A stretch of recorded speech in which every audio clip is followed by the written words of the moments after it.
bangsa ada koma kah di situ menjadi muridku? Atau semua bangsa muridku disambung? Kita lihatkan ini datanya ya. Nih. Oke. Nah, 19-nya. Karena itu pergilah. Jadikanlah semua bangsa muridku. Bukan semua bangsa itu menjadi muridnya. Karena di sini dikatakan murid dia. Semua bangsa muridku. Bangsa muridnya ini orang apa? Orang Yahudi. Makanya dia mencari domba-domba yang hilang. Itu domba-domba maksudnya apa? Orang-orang dari bani dia, dari suku dia itu berserak kemana-mana. Yang sudah menyembah ilah-ilah lain. Itu akan ada terdapat di dalam Yeskiel. Karena apa? Bani Israel ini sudah terpecah belah. Udah pergi kemana-mana. Makanya tugas dia datang itu untuk mengumpulkan semua bangsa muridku. Bukan semua bangsa, di sini harus koma. Koma, baru muridnya. Tapi ini gabung. Semua bangsa muridku dan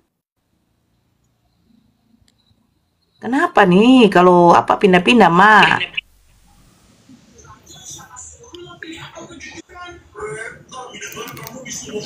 Semua bangsa muridku. Oke, kakak tunjukkan lagi ya.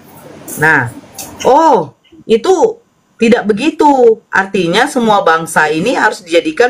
Nora, bisa gantian dah Nora. Kau ngomong sendiri aja. Sabar, saya kan menunjukkan data. Ini. Sabar. Bisa gantian dah. Iya, sebentar. Jangan panjang-panjang, jangan diborong semua. Iya, saya harus borong lah. Nih ya, Dek. Curhat aja bisanya kau. Iya, saya nggak curhat. Di sini saya baca Bible-mu. Coba kita buka Kisah Para Rasul 16. Dibaca aja, jangan kau curhat. Sabarlah kau, bos. Nah, Kisah Para Rasul 16. Kita mulai dari 4 ya, Daniel ya. Tolonglah dulu, jangan menggunggung seperti asu. Ya, Daniel dari tadi diam. Kisah Para Rasul 16 nomor 4 kita mulai baca ya, Dek ya. Karena Yesus katanya memberitakan Injil ke seluruh bangsa. Beda seluruh bangsa-bangsa. Seluruh bangsa apa? Bangsa muridnya. Muridnya bangsa apa? Bangsa Yahudi. Dalam perjalanan keliling. Mana bangsa muridnya Nora? Kau tunjukkan datanya. Bangsa muridnya di mana?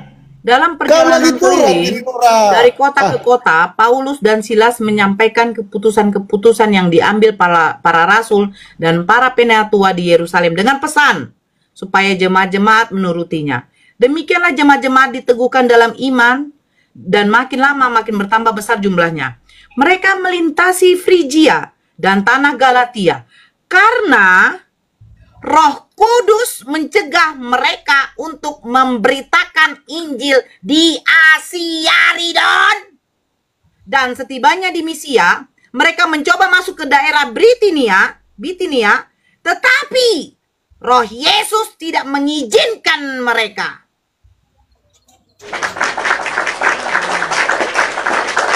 Mana datanya Nora? Telingamu memang budek ya. Kisah Para Rasul 16. 16 tapi jadi ya, tapi kakak itu kan konteksnya pada saat itu kakak. Pada saat itu maksudnya pada saat itu saja yang tidak boleh kan maksudnya. Jadi di mana lagi datanya, Dek? Yesus akhirnya mengizinkan. Pergilah ke seluruh bumi dan ke seluruh bumi. Ke ujung-ujung bumi dan beritakanlah firman. Sama kau aja lah, Dek. Ini orang lagi mabuk dia. Semalam mabuk dia gara-gara 17 Agustus menang Panjat Pinang. Efeknya sampai sekarang. Iya, dia minum. Mabuk dia tuh kan. Mabuk dia tuh, suka mabuk kalau naik ke diskusi. Di pernah open camp mabuk dia. Ada di situ, ada tuanya. Silakan Daniel. Kalau saya bernarasi bahwa untuk saat itu saja, berarti saya salah, Pak. Boleh, boleh, Dek. Kamu bernarasi apa saja boleh, asalkan disertai data. Tadi kan kakak tunjukkan, Yesus mengatakan beritakanlah Injil, jadikanlah semua bangsa muridku, bangsa muridnya. Murid Yesus tuh bangsa apa? Kecuali semua bangsa muridku. Nah itu merujuk kepada semua bangsa di dunia. Masalahnya semua bangsa. Nah contoh, Presiden Prabowo ditugaskan untuk semua bangsa. Mereka akan bertanya, bangsa apa? Kan begitu. Tapi kalau dikatakan Presiden Prabowo ditugaskan untuk semua bangsa-bangsa, berarti mencakup semua. Kan begitu. Contoh, kalau dikatakan begini, di sini ada banyak orang, baru dikatakan begini, mereka yang di sana boleh memakan makanan ini. Mereka yang mana? Kecuali semua yang ada di sini boleh memakan ini. Nah, itu perbedaannya, Dek. Mereka itu menunjukkan tidak untuk semuanya, Dek. Kalau ada pesta, ada makanan ini. Ditanyakan begini, mereka di sana boleh memakan makanan ini. Pasti kamu akan bertanya, mereka yang mana? Kecuali semua orang yang di sini boleh memakan ini. Jadikanlah semua bangsa muridku.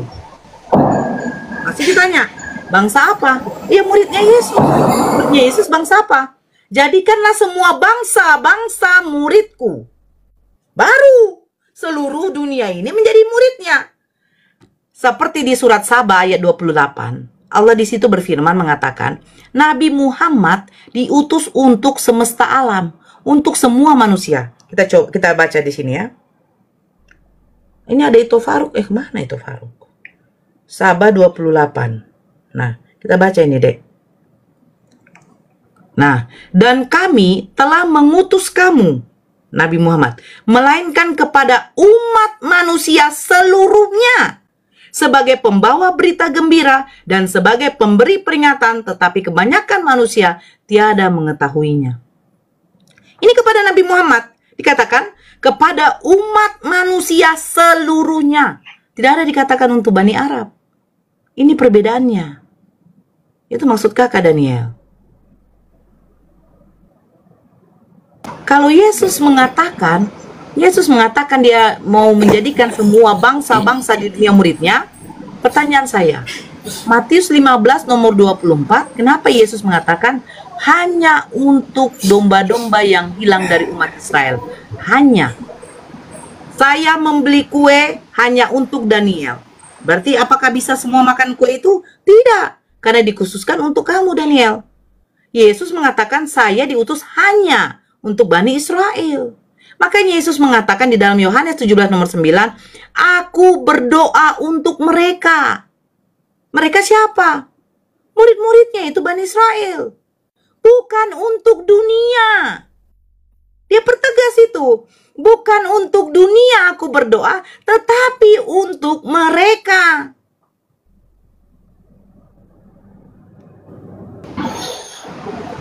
Oke, terima kasih buat penjelasannya buat Kakak Nora. Terima kasih sekali. Saya akan pelajari lagi nanti. Oke deh. Saya turun dulu kakak ya. Saya mau kerja dulu. Oke, terima kasih dek ya. Salam santun. Kamu nggak ada bapak ini buat install aplikasi. Aplikasi apa? Aplikasi Excel. Ya, nggak punya pak. Ya itu Nyopi. Dia bicara sama siapa sih? Iya, kasih aja sih Nyopi, dapat kan? Apa ya? Tadi yang installin.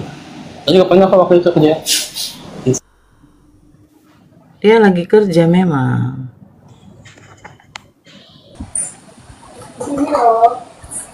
Ini Bang Galang monitor Bang. Aduh. Mertua kamu naik aja mertua. Iya. Dari tadi tuh udah kakak jambak nggak mau naik, ditolak-tolak ya kakak. Oh. Mertua di bawah itu. Assalamualaikum Bu Haji. Waalaikumsalam, amin. Waalaikumsalam. Bu Haji. Tapi kalau ada yang mau disampaikan silakan. Saya belum naik ke tanah suci bang. Oh belum lagi naik. Iya, saya lagi nunggu gondrong. Jadi kalau sudah naik ke tanah suci, haja dipanggil ya, panggilan Yes. pengunjung. Iya betul. Tapi kalau di Indonesia sudah bangga dipanggil haja. Kenapa bisa begitu Bu Haji? Saya belum haji. Oh iya, kenapa bisa begitu Bu? Saya nggak tahu. Bang Dehe, abang Islam bang? Saya Krislam. Hah? Saya Krislam. Oh, patutlah. Kenapa? Kristen bilang nggak ada Krislam. Dari mana ada Krislam? Saya di, Agama baru lagi tuh abang buat. saya di rumah itu Kristen 100%. Kalau saya keluar 50-50%. Kita harus mengikuti perkembangan zaman. Begini ya, inilah manusia-manusia yang tidak ada akhlaknya. Ya, agama dipermainkan. Di rumah 100% Kristen. Malu dia mengakui bahwa dia tuh Kristen sepenuhnya. Penyembah manusia. Pedelah kau. Sudah capek-capek manusia yang kau tuhankan itu menebus dosamu. Biar kau selamat walaupun muncung kau selalu berbuat dosa mulutmu. Apa pula Krislam? Islam itu tidak ada kayak begitu. Ketika ditanya agama apa? Alhamdulillah saya Islam, saya seorang Muslim. Dia bangga. Kau di rumah 100% Kristen.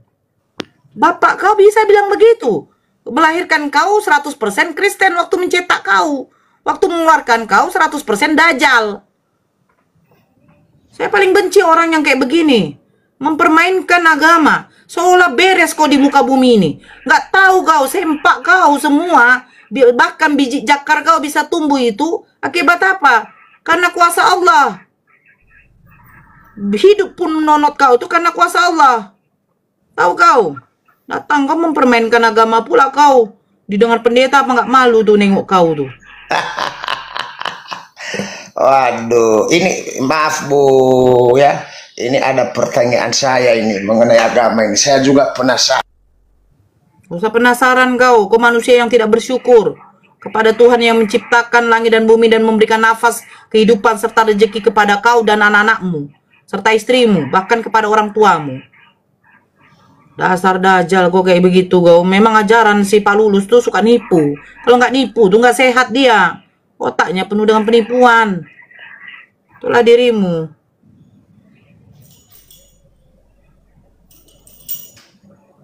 Orang di sini pagi-pagi bagus-bagus. Berdiskusi. Daniel. Bagus. Akhirnya bagus diajak diskusi. Walaupun tahu dia data tidak akan bisa dia tampilkan. Tidak ada orang yang bisa melawan data saya. Kalau melawan data saya akan ketampol sendiri. Gitu ya Hernia. Allah yang tangannya dua-duanya tangan kanan. Lah. Allah saya kalau kau bilang bertangan, setidaknya berarti Allah saya itu tidak berkelamin. Kalau Allah saya berkelamin, masalahnya kenapa tidak difungsikan kelaminnya, kan begitu. Ada yang manusia yang dituhankan, ada kelamin tidak difungsikan. Ini bahaya. Takut saya. Takutlah. Anak saya laki-laki udah dewasa. Kalau sempat dia tidak ada birahi kepada perempuan, saya bertanya ini. Takut saya jadi LG Tungkik kayak di luar negeri sana. Nanti keluar negeri sana dia, ya udah saling coblos dari belakang ke belakang. Enggak lah, kangku genjer nanti yang keluar. Boleh nggak saya bertanya? Kau agama apa dulu, Bang? Bagus-bagus lah.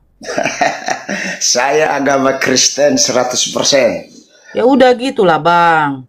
Pedelah dengan agamamu. Silakan kalau mau bertanya. Campak kan kalau bikin pening, Nor. Pening kan. Kenapa kau ngegas aja? Ya silakan kau bertanya. Kan mau bertanya kok, Bang. Oke. Saya sambut kau dengan baik. Oke, ini saya mau bertanya, benar nggak ini yang di ayat Al-Quran itu Silakan. bahwa zakar laki-laki kalau berdiri 70 tahun itu benar atau hanya kias? Aku bingung loh. Ada orang bertanya ayat Al-Quran.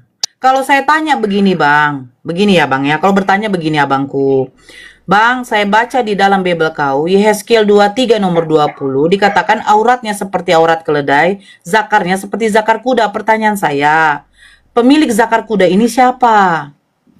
Begitu. Kau bilang, benarkah di dalam ayat Al-Quran ada zakar laki-laki berdiri? Bagaimana kau tengok zakar berdiri kecuali burungnya? Makanya kalau pertanyaan itu yang bagus-bagus, Bang.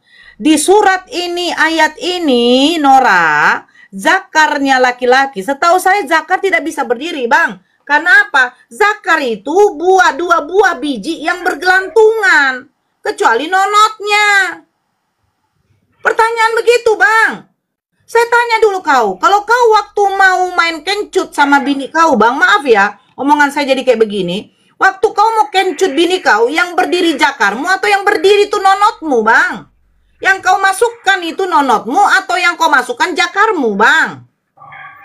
Itu maksud saya. Kau tunjukkan datanya di mana di dalam Al-Quran zakar bisa berdiri. Tapi kalau saya katakan, ya Tuhan kamu mengatakan dada montok, itu ada. Saya buka di sini, Bang. Saya tuh banyak data. Kalau soal kebirahian banyak kali data, Bang. Nih. Kenapa nggak dijawab pertanyaan saya dulu? Langsung aja. Tunjukkan dulu datanya sama saya di mana di dalam Al-Quran. Itu, Bang, kalau diskusi. Nah, kalau Yehezkiel 16, ini saya tunjukkan omongan Tuhan kamu ya. Nih. Yehezkiel 16 nomor 6. Maka aku merujuk kepada Tuhan kamu. Maka aku lalu dari situ dan kulihat engkau menendang-nendang dengan kakimu sambil berlumuran darah. Dan aku berkata kepadamu dalam keadaan berlumuran darah itu, engkau harus hidup. Dan jadilah besar seperti tumbuh-tumbuhan di ladang. Engkau menjadi besar dan sudah cukup umur. Bahkan sudah sampai pada masa mudamu. Maka buah dadamu yang sudah montok ada nih.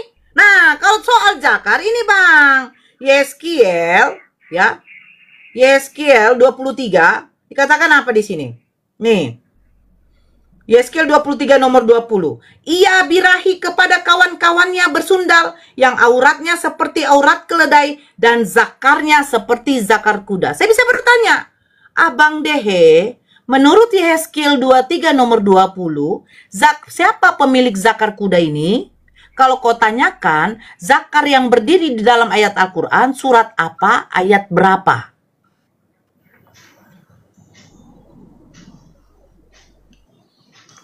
Ya, halo?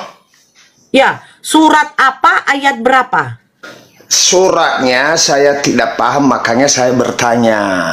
Justru, sebentar dulu. Tidak ada di dalam Al-Quran zakar bisa berdiri, abangku. Maaf. Saya bantah itu aja. Tapi kalau kau bersikokoh, ngotot, silakan tunjukkan datanya. Kalau yang saya baca di dalam Al-Quran tidak ada zakar bisa berdiri selama 70 tahun. Karena setahu saya, normalnya laki-laki ketika birahi kepada perempuan, ketika dia melakukan hubungan badan alias campur alias jima, yang masuk itu bukan biji zakar, Bang. Tetapi burungnya, Bang. Maaf, ini jadi kata kasar ya. Memang nyata kan? Laki-laki nyata kan? Yang kau masukkan ke dalam kelaminnya lah perempuan, biji zakarmu atau nonotmu. Jelas nonotmu. Bukan biji zakar, Bang. Bagaimana mungkin biji zakar bisa tegang, Bang? Bisa berdiri, Bang? Begitu maksud saya, Bang. Ya, saya mengerti. Tetapi kan yang ceramah itu adalah ulama-ulama muslim, bukan kita. Makanya karena mengada-ngada kau, Pak Ihi kau, mengada-ngada kau. Enggak Bang Dehe, ya kalau abang ya bernarasi, berdata dari YouTube, Bang, saya juga bisa membuka YouTube, Bang. Para ulama banyak orang yang mengaku ulama. Anak saya saja yang umur 10 tahun dipanggil ustadz oleh adiknya. Karena apa? Dia mengajar adiknya. Kalau seorang pengajar, ya ada ilmunya sedikit di dalam Islam, sudah dipanggil ustadz, Bang. Anak saya yang umur 10 tahun, setiap malam ajarkan adiknya Iqra, Bang. Dipanggil ustadz sama adiknya. Guru artinya. Kan begitu, Bang. Ya, betul. Itu Nah, kan ya udah, Bang. karena Ibu jelaskan, akhirnya kita mengerti. Berarti yang ulama mengatakan itu dari Yaman, dia itu sesat, nggak ngerti agama berarti. Bukan Hei, ngerti Pak Ihi, agama, Bang. sembarangan aja kau ngomong, Pak Ihi. Hei, Pak Ihi, sembarangan aja kau ngomong, Pak Ihi. Makanya kita tanya karena kita nggak tahu. Jadi kalau ibu terangkan begini Hei, kan Pak akhirnya Ihi, kita tahu. sembarangan aja kau Bang ngomong. Nahor, jangan dulu. Kita jadi kesannya apa, Bang Nahor? Biarin saja. Dia kalau mau menjelaskan ada para ulama, bla bla bla bla, silakan. Silakan. Saya tidak masalah. Begini ya, Dehe ya. Iya. Begini, Bang. Banyak ulama-ulama ya, banyak ulama-ulama yang mengaku ulama. Saya sudah katakan, kalau ulama-ulama itu mengaku ulama, dia sudah bertentangan dengan hadis dan Al-Qur'an, ya kami tidak akan tidak akan mengikutinya, Bang. Nggak akan, Bang. Bagaimana mungkin dia mengaku dia seorang ulama tetapi bertentangan dengan ajaran syariat yang diajarkan oleh baginda Rasulullah? Nggak mungkin lah, Bang. Iya, betul. Ya udah, kayak contoh begini abangku, ya. Kita lihat, di luar negeri sudah pelegalan yang namanya perkawinan sesama jenis, betul tidak? Betul. Nah, ketika pendeta-pendeta yang menghalalkan perkawinan sesama jenis datang ke Indonesia, dia melakukan itu, apakah abang terima? Oh Dia tidak, pendeta. itu kan ajaran sesat itu, ajaran Nah, sesat. itu maksud saya, Bang. Ketika sudah melenceng dari ajaran syariat yang sudah dilandaskan di dalam kitab suci, tidak mungkin kita mau menerimanya, Bang. Betul. Di mana dikatakan di dalam ayat Al-Quran, Zakar bisa hidup selama 70 tahun, Bang. Tidak mungkin ada tertulis seperti itu. Karena penikmat pembaca Al-Quran itu, penghafal Al-Quran itu, bukan dikenakan usia, tidak ada batasan usia, Bang. Dari kecil pun, kalau bisa anak bayi dari lahir pun disuruh menghafal Al-Quran, pasti disuruhnya menghafal Al-Quran. Kan begitu. Ya, betul. Jadi sesuai yang ibu bilang ini kita bisa pahami dan mengerti karena sudah dijelaskan.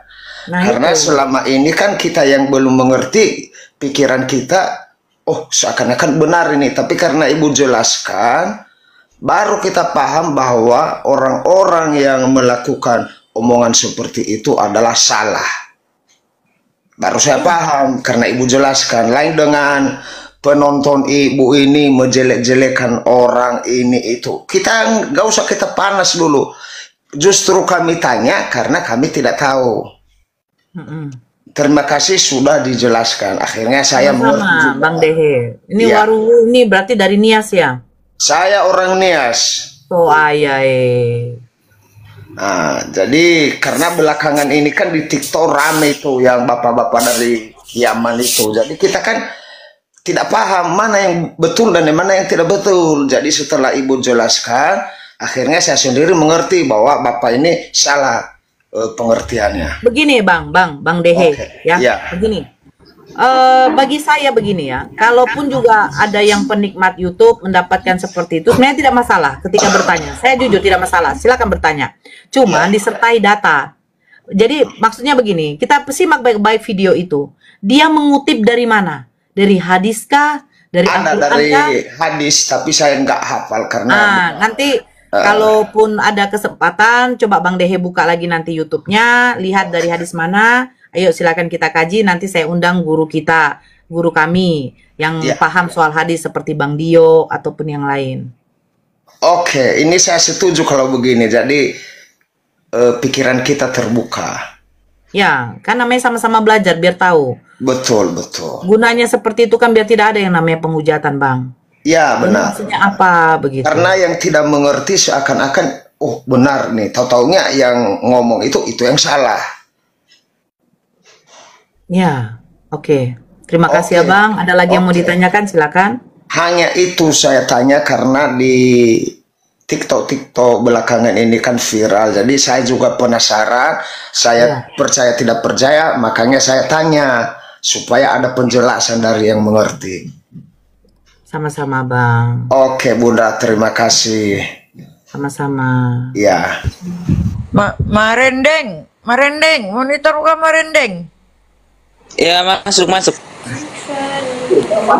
Islam Kristen. Kristen, Bang. Kristen, Bu. Kristen kau? Iya. Oke. Ah, Silakan, Dek. Mau Kristen. Apa yang noise ini ya?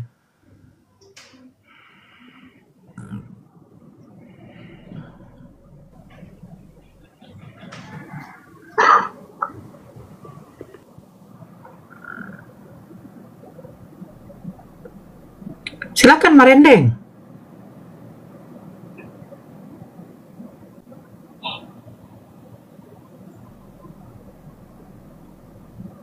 Saya mau bertanya ini Kakak Nora. Silakan.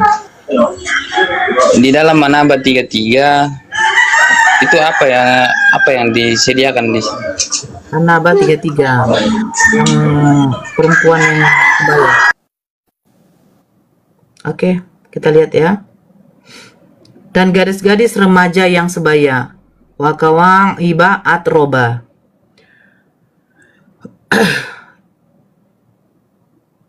Apa yang mau ditanyakan, Dek? Gimana? Apa yang mau ditanyakan, Dek?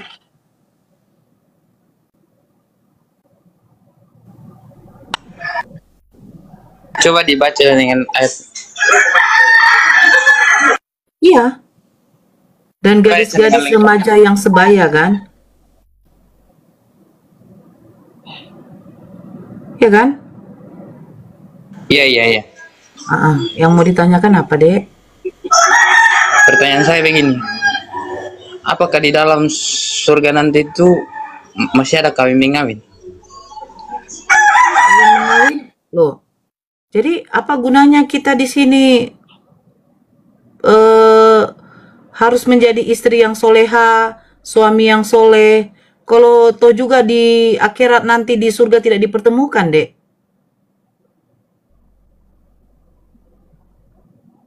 Berarti kita kalau kita sudah mati, kita masih bawa tubuh ke surga begitu?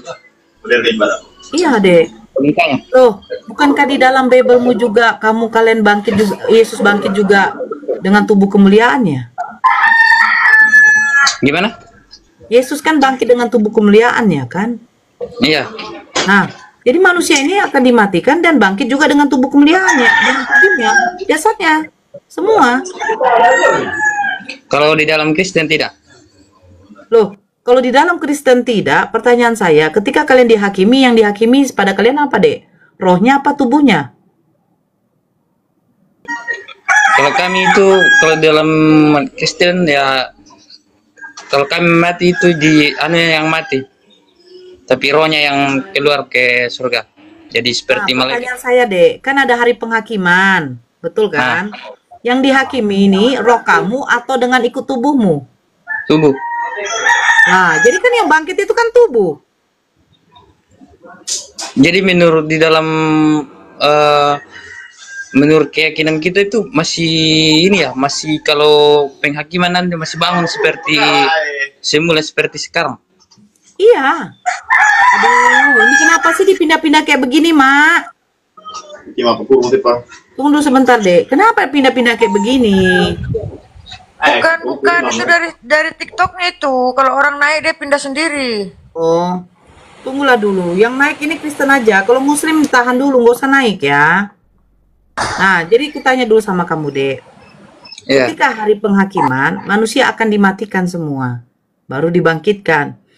Nah, di situ ada yang namanya nanti persidangan Allah. Di situ dilihat, ditimbang sebesar apa dosamu, sebesar apa amal pahala ibadahmu, kan begitu. Pantaskah kau masuk surga atau layakkah kau masuk surga atau kamu harus masuk neraka. Nah, ketika dibangkitkan, otomatis harus dibangkitkan dengan tubuhnya, Dek. Karena ketika masuk ke neraka, masa rohnya yang mau disiksa? Kan enggak. Pasti tubuhnya yang mau disiksa. Kan begitu. Nah, pasti ketika di surga, tubuhnya lah yang menikmati hasil surga, Dek. Makanya saya bilang, begini, Dek ya. Kalau kamu jualan suatu barang, ya, kamu marketing, kamu jualan suatu barang, pasti kamu kasih tahu. Yang kamu kasih tahu itu apa? Kelebihan dari dan kebagusan kualitas barang itu. Sementara di dalam Bible kau, apa yang bisa kau janjikan, kau berikan kepada kami, ya keindahan dari surgamu, Dek. Kalau di dalam Al-Quran itu banyak. Ya, ini saya bacakan satu contoh ya. Nih.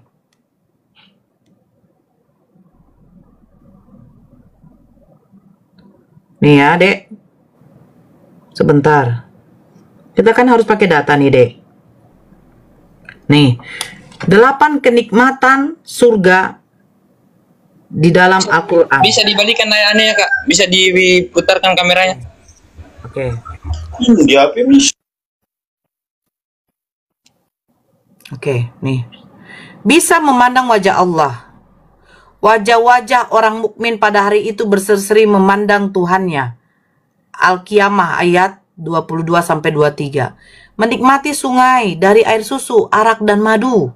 Nah, ini dikatakan ada sungai air jernih, yaitu airnya selalu dalam keadaan jernih, tidak berubah rasa dan baunya. Ada pula sungai susu karena airnya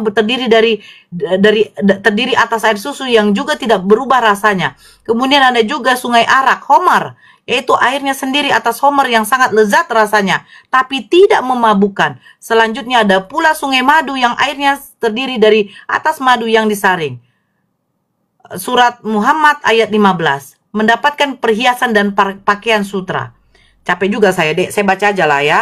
Pokoknya intinya saya baca, itu datanya saya sudah tunjukkan. Saya baca aja ya, Dek ya. Capek saya.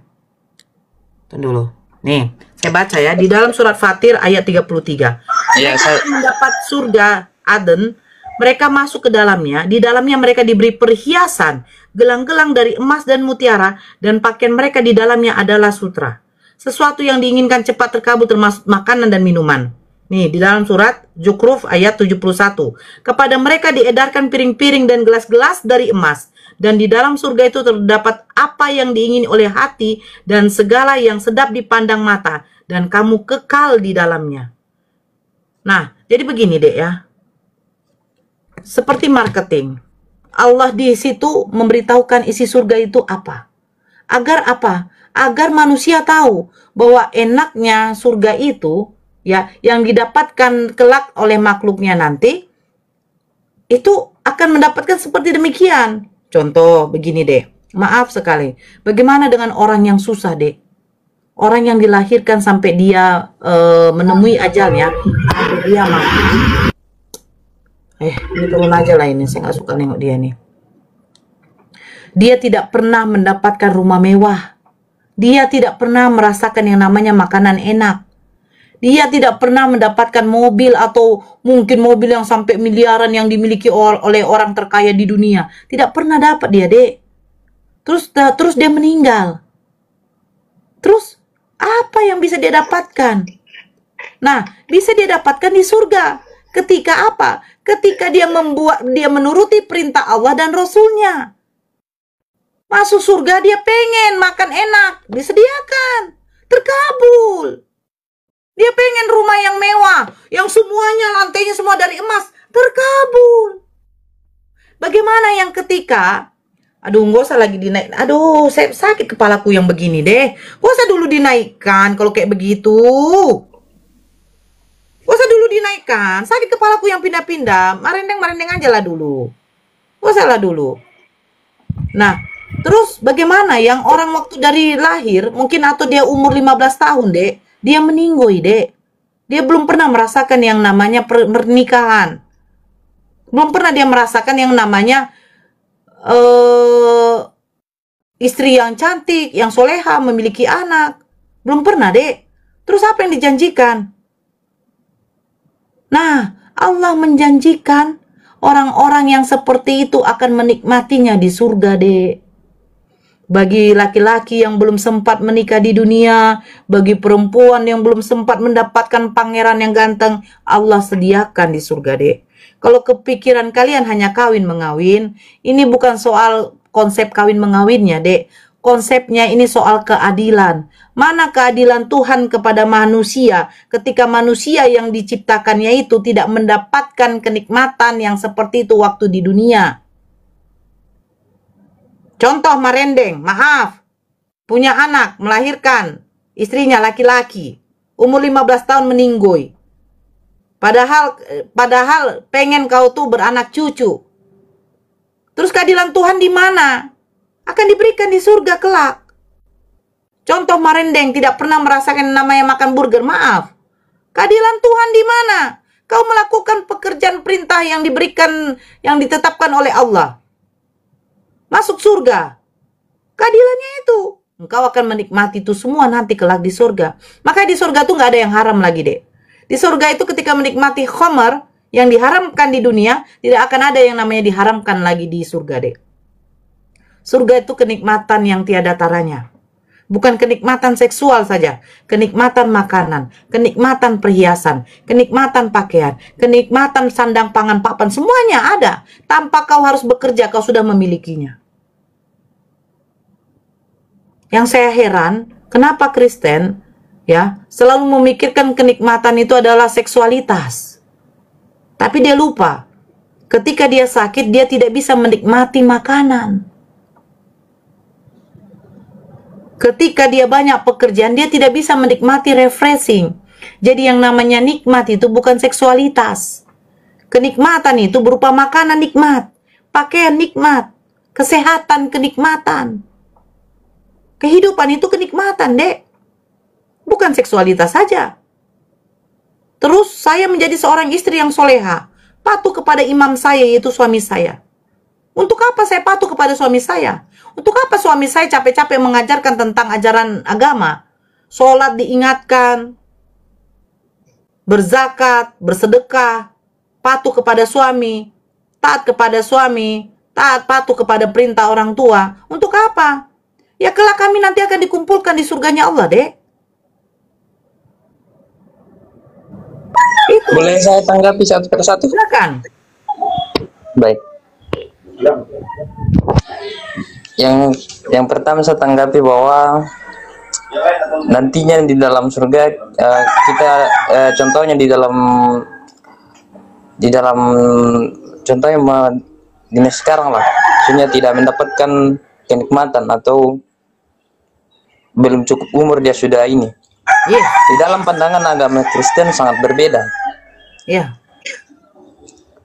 Karena begini, dalam pandangan agama Kristen nantinya kalau orang yang tidak berbuat dosa, bahkan itu yang lebih ditinggikan. Okay. Bukan secara diberikan begini, tidak. Oke. Sudah, Dek? Sudah. Oke. Sekarang saya tanya sama kamu, Dek. Di dalam Kristen kan tidak boleh ada perceraian, betul? Betul. Oke. Apa gunanya kamu setia sama istri atau istri setia sama kamu sampai kamu mati? Apa gunanya, Dek? Gimana? Apa gunanya kalian saling setia?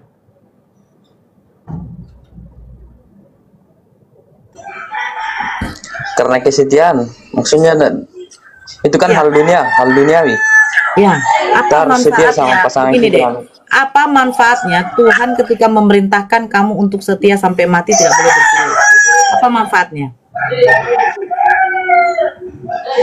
Manfaatnya karena kita sudah disatukan oleh satu itu. Itu bukan manfaat, Dek. Contoh kakak buat. Apa manfaatnya kamu menjadi istri soleha, Nora? Apa manfaatnya suami kamu menjadi suami yang soleh? Apa manfaatnya anak-anak kamu itu menjadi anak-anak yang soleh? Manfaatnya kelak kami akan dikumpulkan oleh Allah di jalan Allah. Ya. Pakai apa tuh? Kerupuk cabai. Itu, Dek. Kami harus taat patuh perintah kepada suami kami, imam kami, karena tujuannya apa? Karena kelak nanti suami saya ini yang akan bertanggung jawab kepada saya untuk membawa saya ke jannahnya Allah agar kami bisa berkumpul bersama. Seperti itu juga kepada anak-anak kami. Kami jadikan mereka anak yang soleh dengan soleha agar kami kelak bisa berkumpul bersama. Coba bayangkan. Saya dan suami saya ya ketika menikmati surga Allah, tapi saya melihat anak saya itu disiksa di neraka. Karena apa? Karena dia murtad. Kan begitu? Otomatis tidak terima, Dek. Makanya saya tanya, apa manfaatnya Tuhan kamu menyuruh kalian jangan bercerai? Apa manfaatnya? Apa manfaatnya kami melakukan sholat 5 waktu di dunia? Apa manfaatnya kami membayar zakat? Apa manfaatnya kami berpuasa? Apa manfaatnya kami melakukan amal ibadah? Ada. Karena kelak nanti akan dibawa ke surga. Itu menjadi timbangan bagi kami. Nah, apa manfaatnya kamu harus setia kepada binimu? Seandainya binimu selingkuh 5 kali, kalian tetap tidak boleh bercerai. Atau tidak? Seandainya kamu memukul istrimu atau apa, tetap tidak boleh cerai walaupun sampai mau koid binimu. Apa manfaatnya? Boleh tanggapi? Silakan.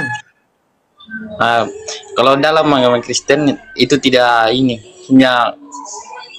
tidak menanggung dosa-dosa orang lain. Maksudnya kalau kita suami istri itu tidak mungkin satu yang masuk surga itu, contohnya satu yang berbuat baik, satu yang berbuat jahat. Tidak mungkin yang satu yang berbuat baik itu menarik yang ini. Betul, Dek. Jadi kita bertanggung jawabkan satu persatu. Sebentar, Dek. Sekarang saya tanya. Istri kamu tanggung jawab kamu nggak?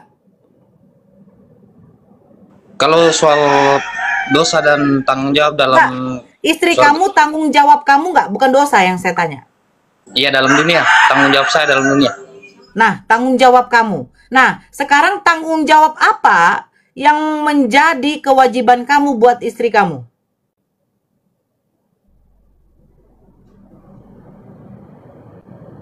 Tanggung jawab seperti apa? Hanya mengasih makan minum? Pakaian? Rumah? Itu aja? Apakah itu tanggung jawab suami kepada istri? Ya, saya mengajarkan yang terbaik, tapi kita tidak bisa maksudnya meskipun kita mengajarkan itu tidak akan.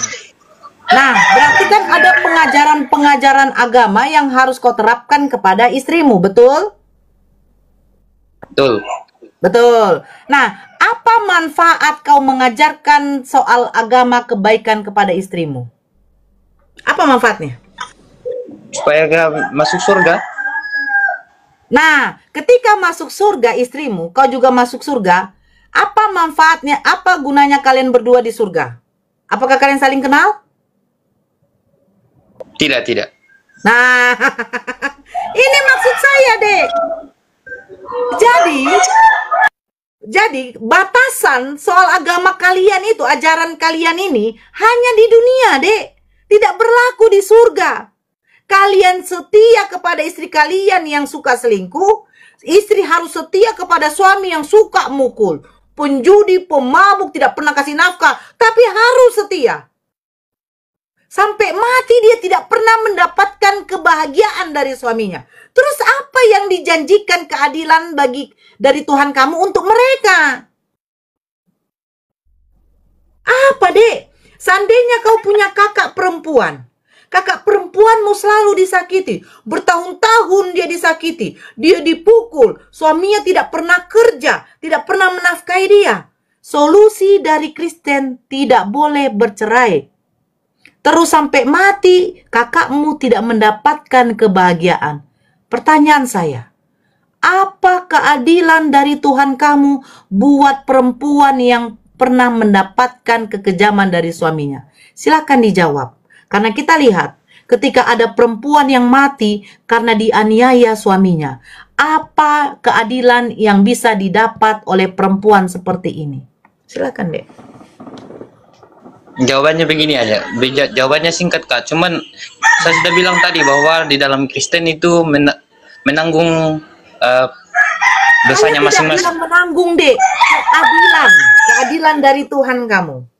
Kalau keadilan di dunia, otomatis si penganiaya akan dihukum berat.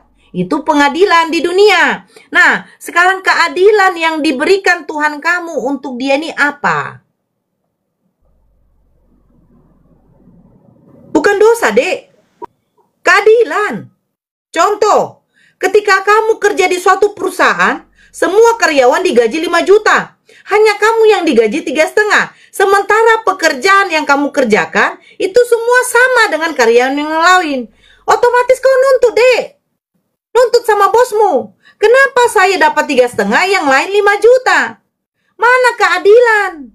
Kan begitu. Nah, sekarang perempuan yang dianiaya oleh laki-laki ini sampai meninggoy, apa keadilan dari Tuhan kamu? Keadilannya menghukum orang yang menganiaya dia. menghukum orang yang menganiaya si perempuan ini, terus yang buat perempuan ini apa keadilannya? Itu maksud kakak, Dek. Keadilannya masuk surga, masuk ke hidup yang kekal. Nah, hidup yang kekal. Terus kebahagiaan yang sudah selama ini sirna di dunia, apa yang dia dapatkan di surga? Otomatis yang sudah masuk di surga itu ya otomatis dia sudah bahagia lah. Bahagia apa, Dek? Sekarang ku tanya sama kau, Dek. Iya. Tunjukkan data sama saya, kenikmatan apa yang didapat di surga. Bukan seks ya, kayak makanan, minuman, pakaian, perhiasan semua. Tunjukkan sama saya kalau ada di dalam Bible kau. Kenikmatan apa yang dijanjikan Tuhan kamu bagi manusia? Contohnya perempuan itu lagi. Itu hal-hal duniawi itu, Kak. Nah, ini Dek yang kakak bilang, adekku. Di dunia saja ketika kamu kerja di suatu perusahaan yang tidak mendapatkan keadilan, kamu tuntut. Bahkan kalau kamu sudah tidak tahan, kamu otomatis akan keluar dari perusahaan itu. Bagaimana mungkin Tuhan tidak menjanjikan suatu keindahan, kenikmatan di surganya untuk manusianya kalau manusianya ini berbuat baik sesuai perintah Tuhan. Lucu, Dek.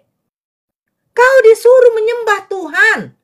Kau disuruh memuliakan Tuhanmu, mematuhi perintah-perintahnya. Contoh, jangan berzina, jangan membunuh. Kau lakukan itu. Sampai di surga sana, kau tidak mendapatkan apa-apa. Hanya kebahagiaan. Bahagia seperti apa, Dek? Kebahagiaan seperti apa? Saya tadi sudah membuat satu contoh, Dek. Orang yang paling termiskin di dunia. Ketika dia masuk surga, apa yang didapatkan? Bahagia saya. Apa bahagiamu di surga? Kecuali dijelaskan. Di surga nanti engkau akan mendapatkan kenikmatan pakaian. Pakaian yang indah, pakaian dari bahan sutra, perhiasan emas semua kau akan dapatkan. Karena apa? Itu yang dijanjikan oleh Tuhan, oleh Allah untuk manusia yang taat dan patuh pada perintah Allah dan Rasul-Nya. Fix sebenarnya, Dek. Kalau kau katakan hanya bahagia, bahagia seperti apa? Di dalam Bible kamu, kitab kamu tidak mencatatkan kebahagiaan apa yang akan dimiliki manusia ketika masuk surga. Yang ada apa? Perang naga, Dek. Perang naga. Saya bacakan ini ya, Dek ya. Nih, saya tunjukkan. Ini di surga kamu yang ada apa? Wahyu 12. Wahyu ini kan cerita tentang apa? Akhir zaman kan? Tentang apa kenikmatan? Nih. Nah, maka Wahyu 12 nomor 7. Maka timbullah peperangan di sorga. Mikael dan malaikat-malaikatnya berperang melawan naga itu. Dan naga itu dibantu oleh malaikat-malaikatnya. Di surga kamu akan ada perang juga, Dek. Itu akhir zaman atau... Tuh, sekarang saya tanya. Wahyu ini menceritakan apa, Dek? Wahyu ini menceritakan apa? Baca dulu perikopnya. Coba balik saya baca, Pak. Naga dikalahkan perikopnya, Dek. Naga dikalahkan. Tidak, balik aja biar saya yang baca. Aduh, Dek, kamu kalau gitu kamu baca aja lah, Dek. Begini loh, Dek. Kamu minta data sementara kamu tidak ada di situ perangkat kau. Capek juga saya. Di sini dikatakan naga dikalahkan. Wahyu 12 nomor 7. Maka tertimbullah peperangan di sorga. Mikael dan malaikat-malaikatnya berperang. Tuh. Surga kamu berperang, Dek. Kalau kamu mengatakan ini wahyu ini kapan akan terjadi? Loh, bukankah wahyu ini akan menceritakan tentang nanti hari kiamat, Dek? Kalau saya membaca di situ, Kak, itu bukan tentang hari kiamat, Pak. Coba balik saya. Wahyu ini cerita tentang kapan, Dek? Iya, balik saja biar saya yang baca, Kak. Oh, Akbar.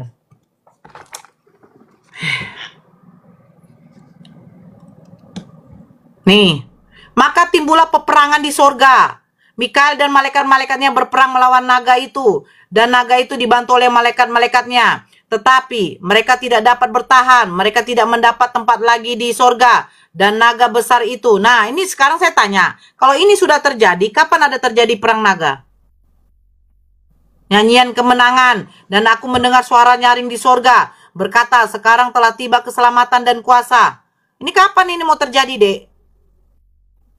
Terus ini lagi, Dek. Nih, saya tunjukkan sama kau. Makanya baca Bible kau, Dek.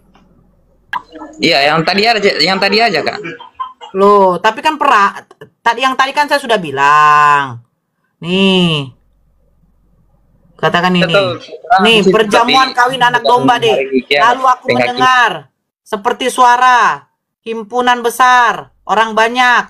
Nah, ini. Terus nomor 7, marilah kita bersukacita dan bersorak-sorai dan bermuliakan Dia, karena perkawinan anak domba telah tiba dan pengantinnya telah siap sedia, dan kepadanya dikaruniakan supaya memakai kain lenan halus berkilau-kilauan. Lalu ia berkata kepadaku, tuliskanlah, berbahagialah mereka yang diundang ke perjamuan kawin anak domba. Katanya lagi kepadaku, perkataan ini adalah benar, perkataan-perkataan dari Allah. Nah, di sorga kamu ini akan kawin-mengawin juga, ya, Dek? Tidak nyambung Kak. Loh, nyambung lah. Ini kan Wahyu ini kan cerita tentang nanti di akhir zaman. Itu cerita tentang kedatangan itu. Coba. Sekarang saya tanya, perkawinan anak domba ini kapan akan dilakukan? Coba di atasnya dulu, di atasnya. Aduh deh. Biar saya terpahami nanti. Nyanyian atas jatuhnya Babel itu satu. Kalau Nah, kalau perikopnya perjamuan kawin anak domba. Anak domba. Iya, kamu baru tahu. Iya. Makanya baca Wahyu, Dek. Pertanyaan Iya, saya saya, surat Wahyu ini akan terjadinya kapan? Sekarang. Siapa yang kawin sekarang dengan anak domba? Hujan terus. Cobalah, Dek, carilah Bible di situ. Kalau tidak, kalau ada temanmu, pinjam dulu dia punya perangkat dulu, biar kamu buka dulu. Kita tunjukkan. Kita yang namanya berdiskusi harus pakai data lah. Saya buka data, saya harus tunjukkan data. Saya sudah tunjukkan, kok nggak percaya. Terus tapi kok nggak ada data di situ, nggak ada perangkatmu, nggak ada Biblemu. Masa saya yang terus harus mengkajinya? Makanya saya tanya, ini perkawinan, marilah kita bersukacita dan bersorak-sorai dan memuliakan Dia, karena perkawinan anak domba telah tiba dan pengantinnya telah siap sedia. Nah, kita baca yang 9-nya. Lalu ia berkata kepadaku, tuliskanlah, berbahagialah mereka yang diundang ke perjamuan kawin anak domba. Katanya lagi kepadaku, perkataan ini adalah benar, perkataan-perkataan dari Allah. Ternyata kalian ada perkawinan juga, nya, Dek. Ya, itu bukan hari penghakiman. Nah, pertanyaan saya, ini Wahyu diceritakan untuk kapan? Untuk kedatangan anak domba itu, Yesus Kristus. Loh, sekarang loh. Tapi katanya di situ ada juga perang naga di sorga. Itu dalam mimpi itu. Ceritanya dalam mimpi.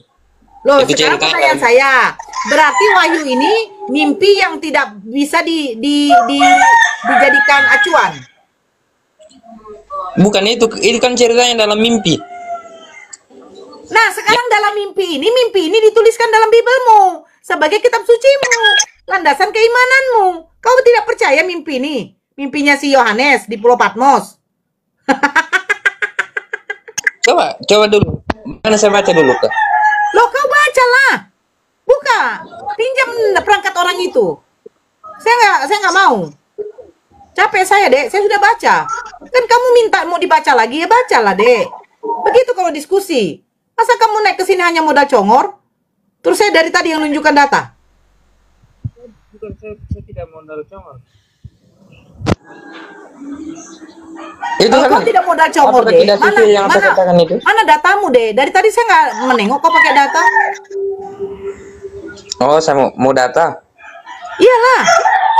Kau bacalah. Dimana kalau kau tidak terima dengan mimpinya si Yohanes, ya kau hapuslah Wahyu dari Biblemu. Itu kan mimpinya semua. Katanya penglihatan dia. Iya kan? Gimana kok, Dek?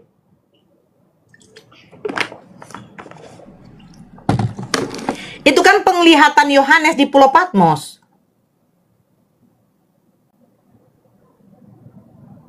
Kau nggak percaya? Kalau nggak percaya udah, hapuslah surah Al-Ai. Masa di surga ada perang naga? Masa di surga ada perkawinan anak domba? Anak domba itu merujuk kepada siapa? Yohanes 1 nomor 29. Anak domba Allah. Yesus. Jadi ini adalah perkawinan Yesus. Oke, saya besarkan. Nah. Apa itu, Dek? Apa itu? Sama bertanya di sini. Aduh. Saya bingung loh diskusi sama kau ini. Iya, saya kan Tanggapi sudah lah jawab kata tadi saya, bahwa Dek. Masa kau langsung mau bertanya lagi, belum kau tanggapi? apa yang saya mau tanggapi, Bu? Loh, ternyata di surga kau juga ada kawin mengawin juga. Ada perang naga. Gimana sih?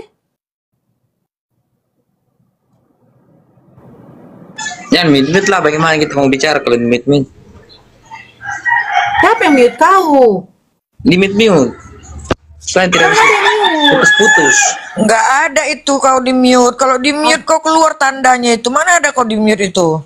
Nah, begini. Dalam perkawinan itu kan berbeda dengan perkawinan yang kita maksud itu. Oke, kita larikan ke original ya, Dek ya. Wahyu 19 nomor 7. Kita tengok original teksnya.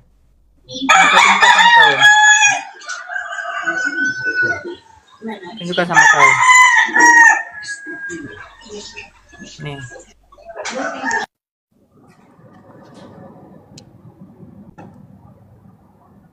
Nih.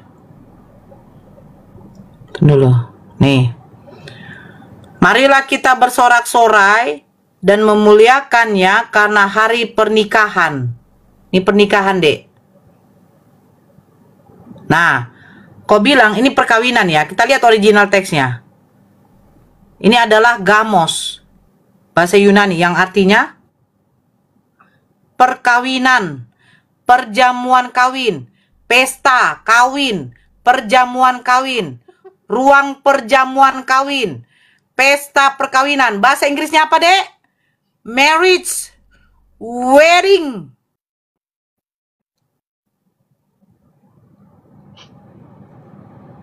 Iya, betul ya. Iya. Nah, kalau kita nengok, kan Bible kau kan sudah berapa kali direvisi, Dek? Nih. Kalau kita nengok di TSI aja, TSI ya. Marilah kita bersuka cita dan bersorak-sorai. Marilah kita memuliakan Allah karena hari pernikahan anak domba. Sang anak domba sudah tiba. Pengantin perempuannya.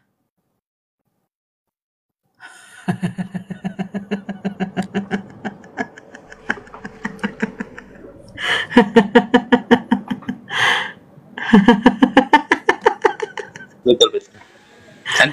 Nanti saya baca lagi tuh. Oke. Betul katanya. Nah, boleh saya bertanya di sini ya? Nanti kau baca, berarti jadi PR ya? PR ya, Iya. Dek? Oke, silakan. Itu disuruh apa, Dek? Suruh apa, Dek? Nah, saya mau bertanyakan di sini. Di sini di dalam surat apa ini ya? Suruh apa?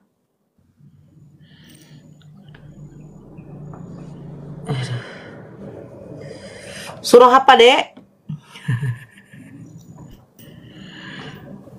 Betul pula katanya perkawinan anak domba. Darah Yesus, hilang. Di dalam Ali Imran ayat 50, Kak. Oke, Ali Imran ya. Ali Imran ayat 50. Oke.